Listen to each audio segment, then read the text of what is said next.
आग में हाथ डालोगे जल जाओगे। तुम समझ नहीं रहे हो। डाल के देखो फिर पता चलेगा। एक दिन, सिर्फ एक दिन के लिए सीएम बन के देखो, आटे दाल का भाव पता चल जाएगा। আসসালামু আলাইকুম বন্ধুরা। সত্যিই তো দেশ চালানো তো আর এত সোজা কথা নয়। সরকার পরিচালনা করাও সোজা না। প্রথমে নির্বাচনের আগে মানুষের দ্বারে দ্বারে ঘুরতে হয়, ভোট চাইতে হয়, কত মিথ্যা আশ্বাস দিতে হয়। তারপর নির্বাচিত হয়ে সরকার হলে সব ভুলে যেতে হয়। আবার যে মানুষরা ভোট দিয়েছিল তাদের সাথে দুর্নীতি করতে হয়। মজা করছিলাম আরকি। আসলে ঠিক মজা নয়। বরং মজার ছলে আমাদের গণতান্ত্রিক দেশে যা হয় তাই বলছিলাম আরকি। কিন্তু কি হবে যখন কোনো সরকার নির্বাচন ছাড়াই গদিতে বসে যাবে? তখন কি দুর্নীতি হবে নাকি সংস্কার হবে? এই প্রশ্নের উত্তর জানতে হলে যেতে হবে ১/১১ সরকারের কাছে।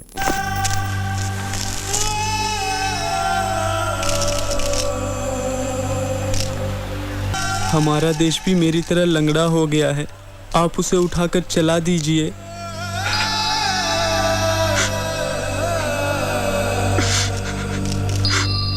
১/১১ সরকার বাংলাদেশের ইতিহাসে গুরুত্বপূর্ণ অধ্যায়। এই সরকার দেশের রাজনৈতিক অবস্থা থেকে শুরু করে ক্ষমতা ও শাসন ব্যবস্থার ভিত নাড়িয়ে দেয়। তাই আজকে আমরা আলোচনা করব সেই ১/১১ সরকারের শাসন ব্যবস্থা, শাসনামল এবং কেন বর্তমান সময়ে এসেও আমরা সেই সরকারের কথা স্মরণ করছি তা নিয়ে। তাহলে চলুন শুরু করা যাক। ২০০৭ সালের ১১ই জানুয়ারি ১/১১ সরকার গঠিত হয়।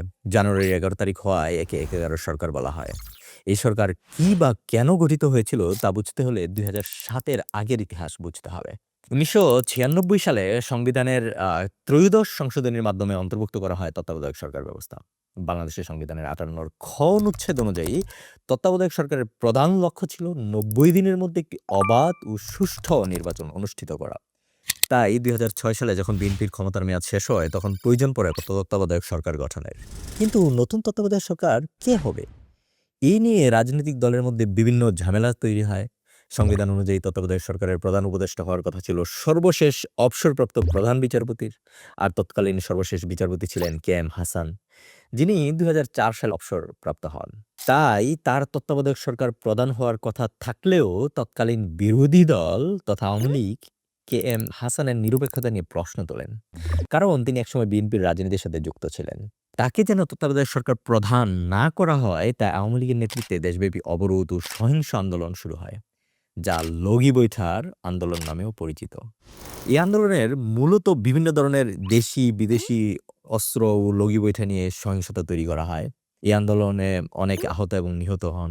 এই রাজনৈতিক অচলাবস্থার সুযোগ নিয়ে তৎকালীন রাষ্ট্রপতি অধ্যাপক ডক্টর ইয়াজউদ্দিন আহমেদ সংবিধানের অন্যান্য বিকল্পগুলো যাচাই বাছাই না করে নিজেই তত্ত্বাবধায়ক সরকারের প্রধান উপদেষ্টার দায়িত্ব গ্রহণ করেন।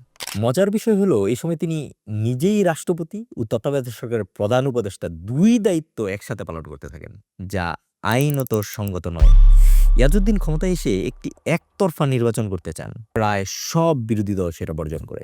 এই নির্বাচন ঘিরে দেশব্যাপী আরো ব্যাপক সহিংসতা এবং প্রাণহানি ঘটে। আন্তর্জাতিক সম্প্রদায় বিশেষ করে জাতিসংঘ এবং ইউরোপীয় ইউনিয়ন এই বিতর্কিত নির্বাচনে কোনো পর্যবেক্ষক পাঠাবে না বলে ঘোষণা দেয়। এই নির্বাচনের ফলাফল গ্রহণযোগ্য হবে না। জাতিসংঘ থেকে এটাও বলা হয় যে সেনাবাহিনী যদি একটি বিতর্কিত ও সহিংস নির্বাচনের সহযোগী হয় তবে জাতিসংঘের শান্তিরক্ষা মিশনে বাংলাদেশের সশস্ত্র বাহিনীর অংশগ্রহণ হুমকির মুখে পড়তে পারে। যেহেতু শান্তিরক্ষা মিশনে বাংলাদেশের সামরিক বাহিনীর জন্য একটি সম্মানজনক এবং আর্থিকভাবে লাভজনক একটি ক্ষেত্র, তাই এই হুমকি সেনাবাহিনীর ভিতর তীব্র প্রতিক্রিয়া সৃষ্টি করে। এই প্রেক্ষাপটে ১১ই জানুয়ারি ২০০৭ সালে সেনাপ্রধান জেনারেল মইনুল আহমেদের নেতৃত্বে সামরিক বাহিনী হস্তক্ষেপ করে রাষ্ট্রপতি ডক্টর ইয়াজউদ্দিন আহমেদকে প্রধান উপদেষ্টার পদ থেকে সরিয়ে দেয় এবং তাকে পদত্যাগ করতে বাধ্য করে।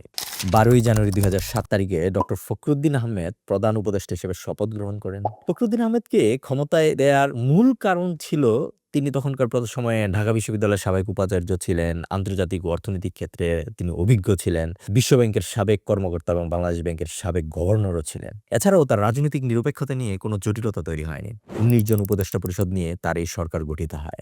তত্ত্বাবধায়ক সরকার হলেও এই সরকারের অধীনে সিদ্ধান্ত গ্রহণ প্রক্রিয়ায় সামরিক বাহিনীর প্রভাব ছিল স্পষ্ট। সেনাপ্রধান জেনারেল মইনুল আহমেদ প্রায়শই উপদেষ্টা পরিষদের বৈঠকে উপস্থিত থাকতেন এবং নীতি নির্ধারণের বিষয়ে দিক নির্দেশনা দিতেন। ফখরুদ্দিন সরকার ক্ষমতায় এসেই জরুরি অবস্থা জারি করে, জনগণের মৌলিক অধিকার স্থগিত রাখে, বিভিন্ন রাজনৈতিক কর্মকাণ্ড নিষিদ্ধ করে। এই জরুরি অবস্থা প্রয়োগের ফলে দেশের প্রশাসনের চেয়ে সেনাবাহিনীর প্রভাব বেশি ছিল। আইন শৃঙ্খলা রক্ষার নামে সেনাবাহিনী দেশ জুড়ে কার্যত কর্তৃত্ব প্রতিষ্ঠা করে। একাডেমিকভাবে এই সরকারকে বলা হয় মিলিটারি ব্যাকড কেয়ারটেকার গভর্নমেন্ট বা সেনা সমর্থিত তত্ত্বাবধায়ক সরকার। অনেকে একে মঈনুদ্দিন ফখরুদ্দিন সরকার বলেও আখ্যা দিয়ে থাকে। এই সরকারের উপর সেনাবাহিনীর এতটাই প্রভাব ছিল যে আপনি বলতে পারেন পুরো বডিটা ফখরুদ্দিনের হলেও মাথাটা ছিল মঈনুদ্দিনের। অর্থাৎ ফখরুদ্দিনকে ক্ষমতার সামনে রেখে পেছন থেকে সেনাবাহিনী মঈনুদ্দিন আসল ক্ষমতা চালাতেন। ১১ সরকারের সবচেয়ে আলোচিত ও বিতর্কিত দিক ছিল দেশের প্রধান দুই রাজনৈতিক দলের শীর্ষ নেতৃত্বকে নির্মূল করা বা নিষ্ক্রিয় করার চেষ্টা করা, যা ইতিহাসে -2 ফর্মুলা হিসেবে পরিচিতি পেয়েছিল। এই ফর্মুলার মূল লক্ষ্য ছিল আওয়ামী লীগ সভানেত্রী শেখ হাসিনা এবং বিএনপির চেয়ারপারসন খালেদা জিয়াকে রাজনৈতিক অঙ্গন থেকে স্থায়ীভাবে সরিয়ে দেয়া। দুর্নীতি ও চাঁদাবাজির অভিযোগে ১৬ই জুলাই ২০০৭ তারিখে আওয়ামী লীগ সভানেত্রী শেখ হাসিনাকে তার বাসভবন সুধা সদন থেকে গ্রেফতার করা হয়। এর কিছুকাল পরেই ৩রা সেপ্টেম্বর ২০০৭ তারিখে বিএনপির চেয়ারপারসন খালেদা জিয়াকেও গ্রেফতার করা হয়। তাদের দুজনকেই সংসদ ভবন এলাকার স্থাপিত বিশেষ কারাগারে বন্দী রাখা হয়। এই গ্রেফতার ছিল কেবল আইনি প্রক্রিয়া নয়, বরং একটি গভীর রাজনৈতিক কৌশলের অংশ, যাতে তাদের অনুপস্থিতিতে দলগুলোতে সংস্কারপন্থী বা রিফর্মিস্টরা উত্থান ঘটাতে পারে। সরকার কেবল শীর্ষ নেতাদের গ্রেপ্তার করেই ক্ষান্ত হয়নি, বরং রাজনৈতিক দলগুলোর ভেতরে ভাঙন ধরানোর চেষ্টা চালায়। বিএনপির তৎকালীন মহাসচিব মান্নান ভূঁইয়ার নেতৃত্বে একটি বড় অংশ খালেদা জিয়ার বিরুদ্ধে দাঁড় করানো হয় এবং দলের সংস্কার আনার দাবি তোলা হয়। একইভাবে আওয়ামী লীগের ক্ষেত্রে আমির হোসেন আমু এবং তোফায়েল আহমেদের মতো অনেক সিনিয়র সংস্করণপন্থী একদল নেতাকে সক্রিয় করা হয়। এই প্রক্রিয়ার মূল উদ্দেশ্য ছিল দলগুলোকে নেতৃত্বহীন করা এবং সেনা সমর্থিত সরকারের অনুগত একটি নতুন রাজনৈতিক ধারা তৈরি করা। জরুরি অবস্থার কারণে প্রকাশ্যে সভা সমাবেশ নিষিদ্ধ ছিল, তবে পরবর্তীতে সীমিত পরিসরে ইনডোর পলিটিক্স বা ঘরোয়া রাজনীতির অনুমতি দেওয়া হয়েছিল। এটি ছিল রাজনৈতিক দলগুলোর উপর এক ধরনের নিয়ন্ত্রণমূলক স্বাধীনতা, যেখানে প্রতিটি পদক্ষেপ গোয়েন্দা সংস্থাগুলোর নজরে থাকত। অনেক বিশ্লেষক মনে করেন বাংলাদেশকে রাজনীতি শূন্য করার এই প্রচেষ্টায় কিছু দেশি বিদেশি মহলের ইন্ধন ছিল। মার্কিন রাষ্ট্রদূত প্যাট্রিসিয়া বিউটেরিস এবং British high commissioner Anwar Chowdhury সহ অনেক বিদেশি কূটনৈতিক এই সময় অত্যন্ত সক্রিয় ছিলেন এবং তারা এই অরাজনৈতিক শাসনকে সমর্থন যোগাতেন। ফখরুদ্দিন সরকারের সময় জরুরি অবস্থার সুযোগ নিয়ে আইনশৃঙ্খলা রক্ষাকারী বাহিনী নির্বিচারে গ্রেপ্তার এবং নির্যাতনের আশ্রয় নিয়েছিল। অ্যামনেস্টি ইন্টারন্যাশনাল এবং হিউম্যান রাইটস ওয়াচের প্রতিবেদন অনুযায়ী এই সময়ে শত শত রাজনৈতিক কর্মীকে বিনা ওয়ারেন্টে গ্রেফতার করা হয়। ক্রসফায়ার বা বন্দুকযুদ্ধ এর নামে বিচার বহির্ভূত হত্যাকাণ্ড অব্যাহত ছিল। ২০০৮ সালে র্যাব ও পুলিশের হাতে অন্তত ১৩৬ জন ব্যক্তি ক্রসফায়ারে নিহত হয়। পাশাপাশি সংবাদপত্রের স্বাধীনতা ও মত প্রকাশে বাধা তৈরি করা হয়। জরুরি অবস্থা বিধিমালা ইপিআর ২০০৭-এর মাধ্যমে গণমাধ্যমের উপর অঘোষিত সেন্সরশিপ আরোপ করা হয়েছিল, যার মাধ্যমে সরকারের সমালোচনা করলে বা সামরিক বাহিনীর কর্মকাণ্ডে প্রতিবাদ করলে সাংবাদিকদের উপর নির্যাতন এবং হয়রানি চালানো হতো। টকশো ও সংবাদপত্রের কলামে সামরিক গোয়েন্দা সংস্থার সরাসরি হস্তক্ষেপ ছিল এক নিয়মিত ঘটনা, আর সাধারণ মানুষের মরার উপর খাড়ারগা হয়ে দেখা দিয়েছিল দ্রব্যমূল্যের অস্বাভাবিক বৃদ্ধি ও খাদ্য সংকট। ফখরুদ্দিন সরকারের সবচেয়ে বড় ব্যর্থতা ছিল বাজার নিয়ন্ত্রণ রাখতে না পারা। ২০০৭ এবং ২০০৮ সালে বিশ্বব্যাপী খাদ্য সংকটের কারণে বাংলাদেশের চালের দাম তখন আকাশচুম্বী হয়ে যায়। সাধারণ মোটা চালের দাম ১৮ থেকে ২০ টাকা থেকে বেড়ে ৪০ টাকার উপরে উঠে যায়।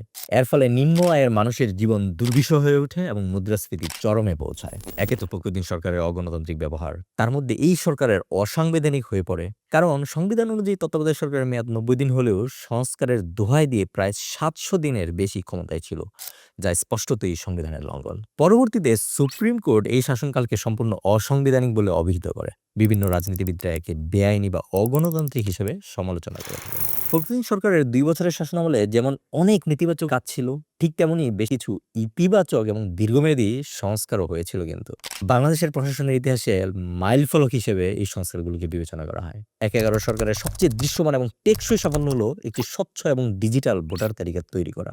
কারণ এর আগে বাংলাদেশের ভোটার তালিকায় কোটি কোটি ভুয়া ভোটার অন্তর্ভুক্ত একটি প্রধান সমস্যা ছিল।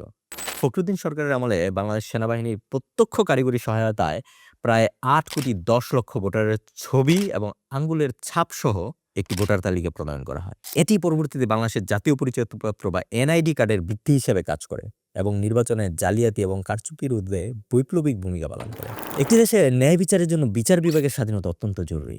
বাংলাদেশের সংবিধানের ২২ অনুচ্ছেদ অনুযায়ী নির্বাহী বিভাগ থেকে বিচার বিভাগ আলাদা করার কথা বলা থাকলেও দীর্ঘ ৩৫ বছরে কোনো সরকার তা কার্যকর করেনি। কিন্তু ১ নভেম্বর ২০০৭ সালে ফখরুদ্দিন সরকার এটি বাস্তবায়ন করে। এর ফলে নিম্ন আদালতগুলো আইন মন্ত্রণালয়ের পরিবর্তে সরাসরি সুপ্রিম কোর্টের অধীনে ন্যস্ত হয়, যা বিচার ব্যবস্থার স্বাধীনতা নিশ্চিত করার ক্ষেত্রে একটি ঐতিহাসিক পদক্ষেপ। বিচার বিভাগের স্বাধীনতা দেওয়ার পাশাপাশি এই সরকার দুর্নীতিকে কমাতে বেশ অবদান রাখে। দুর্নীতি দমন কমিশনকে তখন পুনর্গঠন করা হয় এবং এটিকে একটি কার্যকর ও স্বাধীন প্রতিষ্ঠান হিসেবে রূপান্তর করা হয়। একইভাবে নির্বাচন কমিশনকে শক্তিশালী করার জন্য প্রয়োজনীয় আইন সংস্কার এবং একে একটি শক্তিশালী সচিবালয়ের মর্যাদা দেওয়া হয়। গণপ্রতিনিধিত্ব অধ্যাদেশ আরপিও সংশোধন করে রাজনৈতিক দলগুলোর নিবন্ধন বাধ্যতামূলক করা হয়, যা রাজনৈতিক স্বচ্ছতা আনয়নে সহায়তা করে। দুর্নীতি বিরোধী বিভিন্ন অভিযানের ফলে জনগণের মাঝে একটি সচেতনতা তৈরি হয়। দুর্নীতি যে দেশের উন্নয়নের প্রধান বাধা, এই বার্তাটি ফখরুদ্দিন সরকার অত্যন্ত কঠোরভাবে প্রচার করেছিল। যদিও অভিযানের পদ্ধতি নিয়ে বিতর্ক আছে, কিন্তু এই সময়ে সমাজ থেকে দুর্নীতির বিরুদ্ধে একটি শক্ত জনমত তৈরি হয়। অনেক প্রভাবশালী দুর্নীতিবাজ ব্যক্তিকে আইনের আওতায় আনা হয়েছিল, যা সাধারণ মানুষের মধ্যে আইনি শাসনের প্রতিষ্ঠায় একটি আস্থা তৈরি করেছে। এছাড়াও সাবেক কেন্দ্রীয় ব্যাংকের গভর্নর হিসেবে ডক্টর ফখরুদ্দিন আহমেদ আর্থিক খাতে কিছু গুরুত্বপূর্ণ সংস্কার আনেন। তিনি মুদ্রানীতি ও বিনিময় হারের নীতিতে ব্যাপক সংস্কার আনেন এবং বন্ড মার্কেট সিকিউরিটি এক্সচেঞ্জ ব্যবস্থার উন্নতি ঘটান। ব্যাংকগুলোর কর্পোরেট সুশাসন নিশ্চিত করার জন্য তিনি বেশ কিছু কঠোর নিয়ম প্রবর্তন করেন। মূলত ২০০৬ সালের অক্টোবর থেকে ডিসেম্বর পর্যন্ত বাংলাদেশের রাজপথ ছিল একটি রণক্ষেত্র।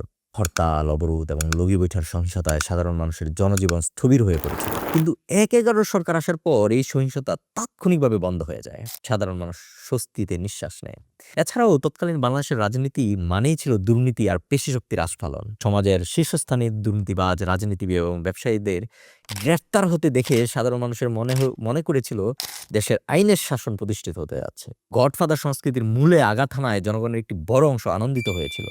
একটি আধুনিক ভোটার তালিকা এবং নিরপেক্ষ নির্বাচন কমিশনের প্রতিশ্রুতি মানুষকে আশাবাদী করেছিল।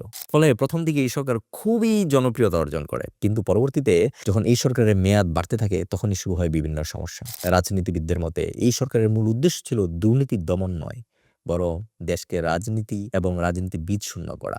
-2 ফর্মুলার মাধ্যমে জনগণের প্রিয় নেতাদের সরিয়ে দেওয়ার চেষ্টাকে জনগণ মেনে নিতে পারেনি।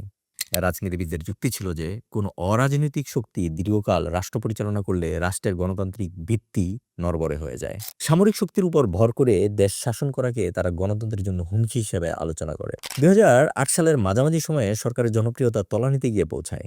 একদিকে দ্রব্যমূল্যের ঊর্ধ্বগতিতে জনগণের অসন্তোষ, অন্যদিকে রাজনৈতিক দলগুলোর রাজপথে ফেরার প্রস্তুতি সরকারকে চাপের মুখে ফেলে। সরকার বুঝতে পারে যে রাজনীতিবিদদেরকে বাদ দিয়ে রাষ্ট্র সংস্কার সম্ভব নয়। অবশেষে ২০০৮ সালের ২৯শে ডিসেম্বর সাধারণ নির্বাচন অনুষ্ঠিত হয়। ২০০৯ সালের জানুয়ারিতে ডক্টর ফখরুদ্দিন আহমেদ শেখ হাসিনার কাছে ক্ষমতা হস্তান্তর করেন। ক্ষমতা হস্তান্তরের পরপরই ডক্টর ফখরুদ্দিন আহমেদ বাংলাদেশের জনজীবন থেকে অবসরে নেন এবং পরবর্তীতে মার্কিন যুক্তরাষ্ট্রে স্থায়ীভাবে বসবাস শুরু করেন। এভাবেই বাংলাদেশে ১/১১ সরকারের অবসান ঘটে। এই সরকার বাংলাদেশের ইতিহাসে আলোচিত এবং বিতর্কিত হয়েছে বহুবার, কিন্তু তবু উল্লেখযোগ্য সংস্কারগুলোর জন্য এই সরকার আজও অনেকের কাছে প্রশংসনীয়। Thanks for watching. See you again in another video. আল্লাহ হাফেজ।